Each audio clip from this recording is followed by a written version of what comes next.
हे गुरुदेव, यदि हम सभी जीव प्रभु के अंश हैं तो प्रभु ने पहले हमें इस संसार में भेजा और अभी अपनी माया में हमें फंसाया, फिर उपदेश कर रहे हैं कि निरंतर मेरा स्मरण कर मुझे ही प्राप्त होगा। हे गुरुदेव, इस रहस्य को समझाने की कृपा करें। असल बात बच्चा, प्रभु ही अपने आप में खेल रहे हैं। बात यह है, दूसरा कोई नहीं है। वही माया है, वही जीव है, वही बंधन है, वही मोक्ष है। उपनिषद कहता है भगवान ने ऐसा संकल्प किया, एकोहम बहुश्यामः, बहुत रूपम हो गए, 84 लाख योनियों का ये जड़ चैतन्य शब्द, वही एकोहम बहुश्यामा। जैसे आपने श्रीमद् भागवत में ब्रह्मा जी जब बछड़ों का हरण करते हैं और फिर सखाओं का भी हरण कर लेते हैं, इस लीला को पढ़ा है। तो भगवान बछड़े बन गए और भगवान सखा बन गए, सखा की कुर्ता भी बन गए, सखा का पैजामा भी बन गए, धोती भी बन गए, सखा जो छड़ी छीका रस्सी सब बने ना, भगवान बने ना। ऐसे वो उस समय की बात नहीं, ये पूरी बात है। जड़ चैतन्य सब कुछ भगवान बने हुए हैं। अब हम ये बात भूल गए कि हमारा स्वरूप क्या है।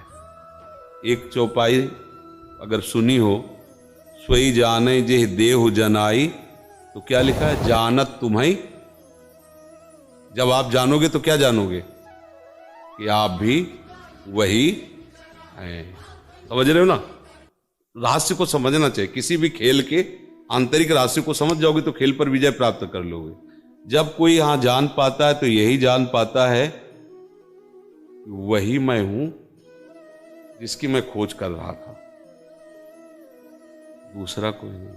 अभी हम मैं इसको मान रहे हैं, शरीर को, इंद्रियों को, मन को, बुद्धि को, और इनको मैं मानकर भोगों में उतर गए। इसी गलती का दंड मिल रहा है, और वो भी दंड भ्रमात्मक है, सत्य नहीं है। क्योंकि सत्य तुम्हारे स्वरूप में कोई खरोच पैदा कर सके ऐसा आज तक अस्त्र ही नहीं पैदा हुआ। नैनम छिन्नन्ति शस्त्राणि नैनम दहति पावका न चैनम क्लेदयन्त्यापो न शोषयति मारुता। फिर भी तुम मर रहे हो, फिर भी तुम जल रहे हो, फिर भी तुम क्लेशित हो, फिर भी तुम नाना प्रकार के दुख से दुखी हो। ये तुम्हारा भ्रम है। भगवान और तुम एक ही जाति के हो, एक ही धातु के बने हो।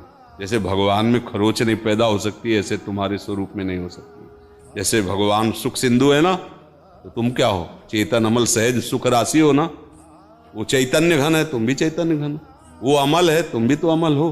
हो क्या गया, हम मल को पकड़ लिया। ये शरीर के भोग, कामनाएं, वासनाएं, ये सब मल है। इसी से हम अपने स्वरूप को भूल गए। ये तो सब भगवत स्वरूप ही है। जहां ऐसी भावना सिद्ध हुई तो भगवान ने कहा सामात्मा सुदुर्लभा, खत्म खेल हो गया, खत्म। दूरे सृष्टि आदि वार्ता खत्म। उसके सामने सृष्टि नहीं है। उसके सामने केवल जैसे कांच के महल में खड़े हो जाओ तो तुम दिखाई दोगे ना, तुम दिखाई दोगे। तो अब इस तुम को चाहे इधर रख लो चाहे इधर रख लो। इधर रख लो तो भक्ति है सामने, अंदर रख लो तो ज्ञान है। ज्ञान में अहम ब्रह्मास्मि और भक्ति में तू ही तू है। ज्ञान में मैं और भक्ति में तू, और माया में मैं और तू। तो फंसे कहाँ हो, ना मैं में हो ना तू में हो, मैं तू में हो। मैं और मोर तोड़ते माया, इसका नाम माया है। और मैं ही मैं हूं, अहम ब्रह्मास्मि, ये ज्ञान की चरम अवस्था। और तू ही तू है, जिधर देखता हूं तू ही रमा हो, ये भक्ति की चरम अवस्था है। खेल है, समझो। ये दो का खेल नहीं है, एक का है।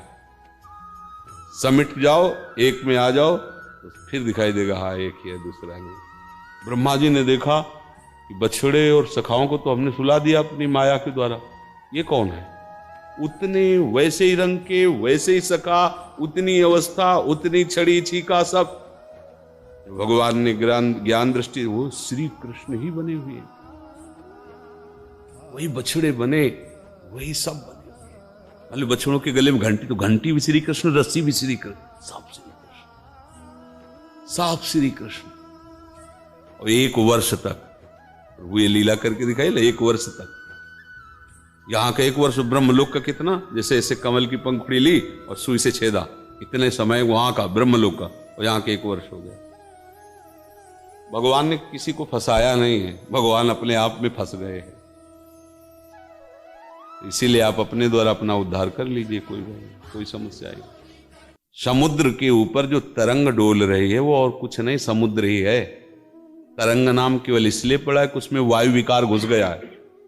वायु शांत होगी तो शांत समुद्र है। ये तरंग का कोई सत्ता ही नहीं रहेगी कोई तरंग की सत्ता। वायु खत्म, तरंग नाम कुछ है नहीं, केवल समुद्र ही समुद्र है। माया का विकार खत्म तो केवल ब्रह्म ही ब्रह्म है, भगवान ही भगवान है, कोई दूसरा नहीं। बस थोड़ा उपासना के उसमें आगे बढ़ो, तब समझ में आ जाएगा।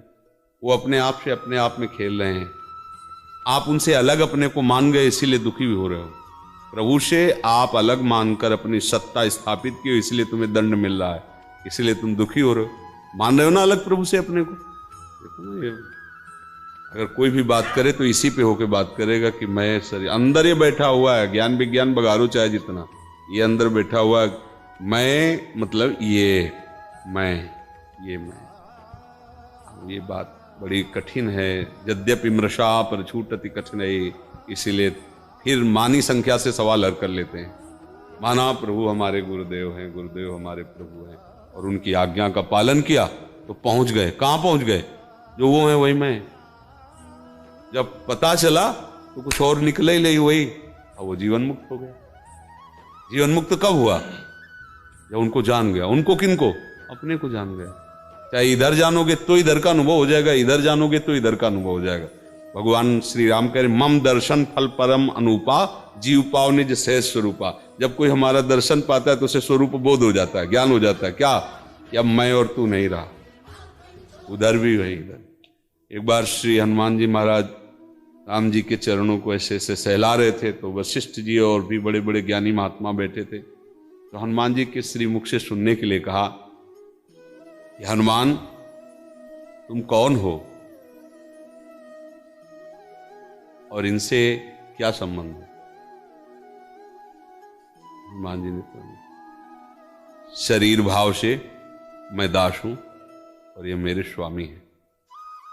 जीव भाव से मैं अंश हूं और ये मेरे अंशी हैं। और स्वरूप भाव से जो सिंहासन में विराजमान है वही यहां विराजमान है। समझ पाए? तो आप किस भाव में हैं? स्वरूप भाव से जो सिंहासन में सियाराम विराजमान है, और फाड़ के भी दिखा दिया उन्होंने, यहां भी विराजमान है।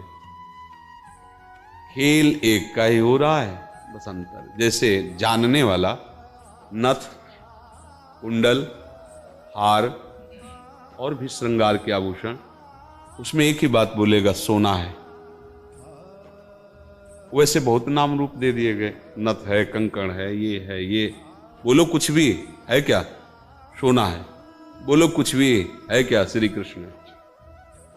समझ में आ रहा है?